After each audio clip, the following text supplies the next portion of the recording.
You want to go first? What went wrong? One, they're a really good team. Two, I didn't think I prepared our guys very well for their zone.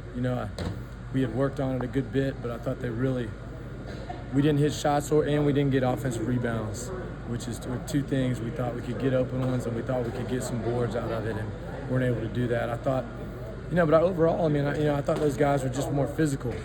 I thought it was a game where we went into it saying that was the game, and I thought that was the game. And I thought they jumped on us early with their physicality. We weathered the storm a little bit, but over the course of 40 minutes, they wore on us. You saw them get some offensive rebounds, and I think it wore us down defensively because we gave up some straight line drives that led to some open shots or offensive rebounds to open threes, and that's when they built that lead. And when they're playing with that lead, they play pretty loose, and so that's when they built the lead on us. The start of that second half, what were the adjustments that you noticed Randolph made out of the locker room that made the difference to them get going, or is it just the continuation of what they did in the first half? Play zone. Basically the whole half.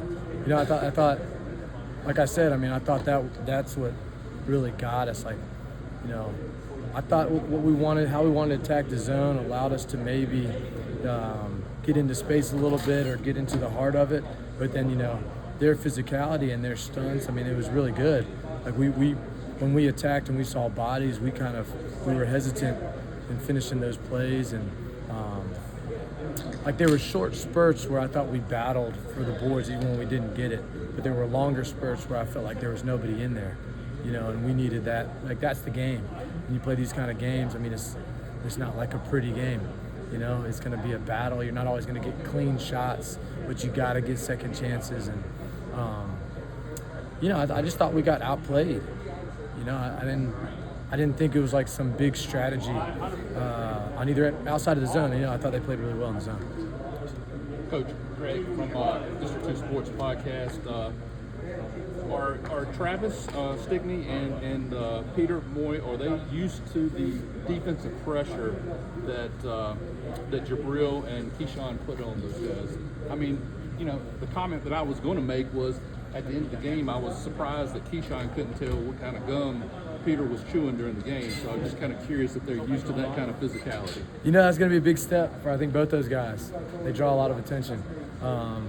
Whether they're used to it, I would like to think we get after each other in practice. I'd like to think other teams work to pressure the ball. There's a reason Macon is the top team the top team in the country right now. It's because they do it at a very high level. That's something I hope these guys can build on. I'm glad those guys aren't seniors, and we're dealing with the same thing. I'm hoping we got to get stronger. We have to have more poise in traffic. We have to have more poise with physicality. And but as far as them seeing that, maybe not every night, but I saw it tonight. I hate to dominate this conversation, but we talked earlier today about how good these guys are now compared to where they started the season at, and no longer are sophomores, they're juniors now. So how proud are you of these guys? That's what I told them in the locker room. I'm like, man, this stings, and we don't, getting beat is one thing. When you really feel like you unravel, it's been several times this season. Several times against Macon, but there's been a couple other games where we've really, allowed ourselves to unravel a little bit. The game got away from us, and I told the guys we can't just dwell on those. We got to learn from those, but it's like, how are we going to respond to? We challenged our guys this season. We didn't play a rinky-dink schedule by any stretch of the imagination, so we do that for a reason. We want to try to see where we are. We want to try to compete at a high level in league. But no, I'm very proud of the team. I thought we battled all year. We lost guys at different stages of the year, and it was, we had to adjust, and we had a lot of different things happen this year. Everybody does, but for us, it was more so than we've had in previous years, and I'm just so proud of them for sticking together. I felt like we built relationships with this group that are going to last forever. I feel like we've built some phenomenal memories, and we're always going to remember. And we have a group of seniors and they've poured into this thing, and they're going to be remembered for a long time and be able to come back and share wisdom. So, this is not the way we want to end the season, but this is by no means a bad season. I feel like we finished with a lot of joy and purpose to how we were going about our business and working to get better. My last question is, how much did Shane, or not having Shane and having Santana in the lineup tonight, how much does that hurt against a team such as Randolph-Macon? Tonight I thought it was okay just because we've been without him for a little bit here now. So, we had an understanding of what we wanted to do without them. At first it was way different. Those guys were both such a big part of what we do. Shane's such a dominant presence inside and has the ability to pass and, really a lot of our half-court offense, especially against the zone, like passing the ball, catching at the elbow.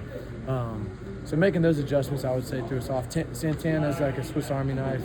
He could do a little bit of everything. So he was just on the verge of getting better. I was hoping we might have a chance to get him back at some point. But, no, both those guys, not having those guys was a killer. But, if they could have been in there, they would have.